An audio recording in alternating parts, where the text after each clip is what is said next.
All right, what is going on, everybody? Welcome back to another day of SaberSim's DFS office hours. It is Friday, October 20th of 2023. This is our last show of the week. We do this show Monday through Friday, 2 p.m. Eastern. So if you guys have questions ahead of the weekend, today is the day to get those in. For those of you who are new here, welcome. My name is Andrew, one of the coaches over here at SaberSim. This is a show where we go over how to use the SaberSim app, answer any and all DFS-related questions. You get your questions in one of three ways here. First off, send us an email, support@sabersim.com. Second, post it live in the YouTube chat. Third way, post it in the office hours channel in our Discord server. If you're not in our Discord, want to get access to that channel, there is a link in the description of this video. You get access to our similar channels, individual sport channels where you can ask sport-specific questions. Other members of the community will jump in. Other members of the SaberSim team will even jump in there. So great place to be if you're trying to get better as a DFS player. But since it is Friday, we have just a long list of sports and slates looking ahead to the weekend here. We have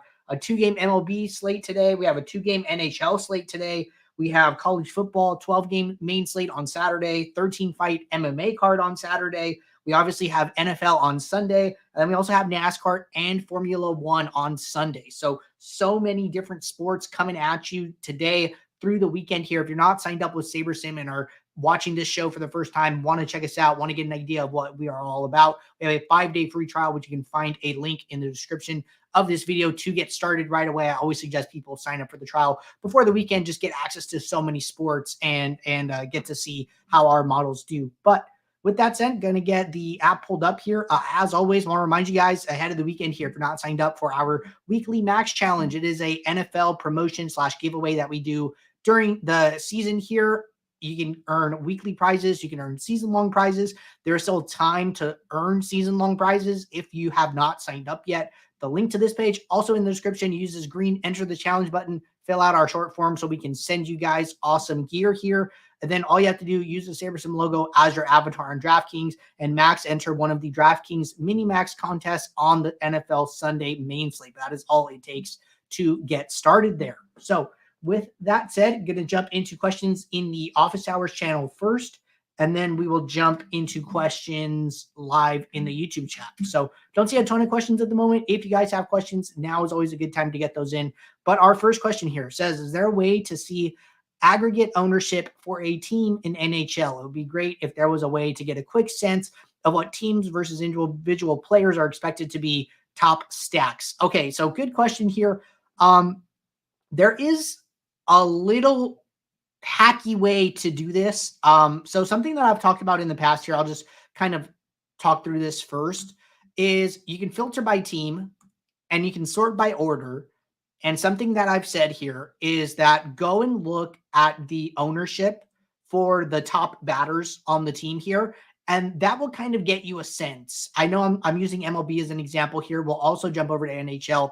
But here, right, I'm looking, I see Jose Altuve, 26%, Bregman, 28, Alvarez, 18, Abreu, 23, Tucker, 23, McCormick, 26, Pena, 27, right? Even Yonder Diaz at 8-hole, 21%, and then their 9-hole hitter coming in at about 8% here. So, like, I would be comfortable looking at this at a glance and saying, hey, the Astros are going to be 25 to like 30% owned as a stack here. Where it gets tricky is, okay, yeah, they're owned as a stack, but is that a 5 stack? Is that a 4 stack? Is that a 3 stack, a 2 stack? Like, what is considered a stack and what are you exactly looking for, right? So that's kind of why we don't project stack ownership specifically here, is because like there are different variations of stacks, and trying to sum that up in one number kind of like could you lead you astray a little bit there. But so let's go over to NHL. I'm going to show you guys how to do this. This is a little way. I don't think we've talked too much about this. I did notice this in the recent past here, but say you're playing NHL, right? And you want to get an idea of what the stack ownership is. Well, if you guys remember, our ownership projections are created by running lineups. So we have what we call an ownership build, where these are the field lineups that are used in the contest sim. So the ownership projections are exposures from the ownership build. So that build, you can see that build, you can access that build in the contest tab. So if I go over to the contest tab, I close all contests, ownership contest dropdown, we have one bucket of ownership right now for NHL, but I can click into this bucket. I can see that there are 3,000 field lineups. And when I open this players tab, well, hey, guess what? I can open the team stacks tab, and these are the stack ownerships in the ownership build that we ran. So we see Calgary at 55%. We see New Jersey at 54%. We see CLS at 40%. And we see the Islanders at 36%. So these are the stack ownerships. So you can find those in the contest tab. And then you can even go see, hey, what's the 2-stack ownership? What's the 3-stack ownership? The 4-stack, the 5-stack. So if you're looking for that information, you can find it through this method here. But really good question, and happy to clarify that. All right, question from Gibo. Question says, what is happening in the contest sim if the field you are simming against is larger than the field you are playing? For example, a 2K man contest, but you run the sim against the SaberSim default flagship MME field of 5K lineups. Obviously not best practice, but would like to understand. Thanks. Okay, great question here. So anytime, so let's use this example here. I have these 3,000 field lineups for hockey. If your contest is smaller than this, if your contest has 2,000 entrants, what we will do is we will each individual time we run the contest sim, and we're running the contest sim usually 100,000 times here, each individual contest sim, we will randomly select 2,000 lineups from the 3,000 and use those set of simulations when we run your contest sim. So we're going to take 2,000 out of the 3,000 field lineups, use those in your contest sim, and then for contest sim number 2, we're going to randomly select another 2,000, and then contest sim 3, another random 2,000. We're going to do that over and over until we finish your contest sim. So when you are when your contest is smaller than the number of field lineups, we are randomly sampling the field lineups. When your contest is bigger than the field lineups, we are just using as many field lineups as we have available. And also, I believe that this changes live. So I want to go and show you guys. So don't want to speak incorrectly here. So I do want to verify. But if you go to ownership contest for NFL and I go to say flagship MME, ooh, okay. So I might be wrong here, but basically the team is working on increasing the size of the field lineups here. So this number should be 10,000 like very soon here. So that is another thing, the bigger your contest, the more field lineups you want to more accurately contest sim that. So we're always working on increasing the size of our field lineups here. I was hearing some talk internally that this is going to be increased here. So be on the lookout for that. But we're trying to get the field lineups for each bucket from 5,000 to 10,000 here in the very near future. So be on the lookout for an announcement there. All right. Question from Tom said, question, if 6,000 is going to first place, what's the percentage of that? I don't understand. I usually play in dollar tournaments. What is a good percentage you think is the first place in those tournaments? Oh, okay. So instead of like manually calculating the contest sim, so if you go to like your build one, right? And let's say you're using contest sim. So you go to the settings, you go to the contest sim settings. Hey, you can add a sim. Well, you can manually input all this information, the contest size, the percent to first, the entries paid. Or what we've done to make this even easier is when you import a CSV here, you can right click on any of the contests you're playing, will automatically calculate all that information for you. So I can simulate that by using the all contests. So when you import your contest, it's going to look very similar to this.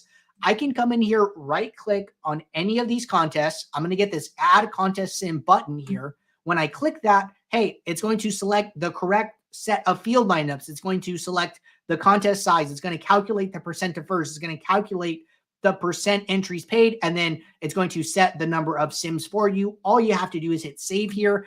And then when I do that, which I'll do that for you guys here. So when I do that, and then I go back to my contest sim settings, well, hey, that contest sim is here. I just need to make sure that I check it, and now I'm good to go. So you can do that up to 10 contests. You can have a list of 10 contests in your contest sim settings, and the easiest way to do it is to just right-click from the contest tab.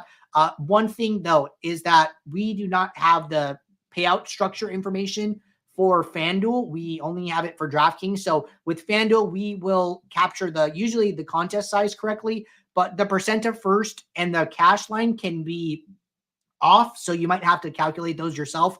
All you need to do is just go and look at what first place pays. So if first place pays 100,000 and the prize pool for the contest is 400,000, just do 100,000 divided by 400,000. That should come out to 25%. You just pop that in the field there in the little cell. And then for cash rate, you just look at what the last payout position is in like the payout tab. So if it's, 13,189 out of 100,000, then you just go and put that in your calculator, and then it will spit out a percentage for you. And then you just drop that in the cash rate. So that is how you calculate those.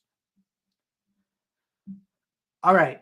Tom said, is higher ROI better than lower? Yes. So higher is going to be better for risk adjusted ROI, regular ROI. Something that we've talked about here is basically just trying to only play lineups that grade out as positive ROI once you run your contest sim. So say that, I'm playing the Sunday main slate here. I make a couple adjustments. I have my contest sim set up. I'm just going to run 500 lineups to do this like a little bit faster here. So I'm going to run my 500 lineups, and then I'm going to run my contest sim.